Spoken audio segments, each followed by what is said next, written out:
niyo akong subukan tong wireless surveillance HD camera sa loob ng 1 minuto. May kasama na siyang magnetic pin na kung saan nadikit at alam mong secured yung camera. At dito makikita mo kung gaano kalinaw yung nire-render niyang video. Sinubukan ko rin patayin yung mga ilaw sa paligid para makita ko kung paano siya sa gabi o sa dilim. At meron pala siyang ganitong option para mas ma-emphasize lalo kung ano nakikita ng camera.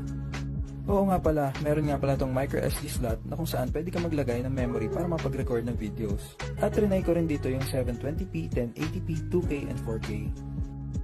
Ganun din yung invert and mirror. Dito naman, tatanggalin ko yung camera dito sa magnetic pin para alam mo na wireless talaga tong HD camera na to. Ito nga pala yung itsura ng box na merong lamang manual, 2 charging cable na kung saan yung isa ay matigas para pwede mo siyang iset up malapit sa saksakan nang hindi nahuhulog o nasisira. At tingnan mo kung gaano kadikit itong magnetic pin na to na kung saan pwede mo siyang idikit kahit saan at pwede mo rin siyang ibalik.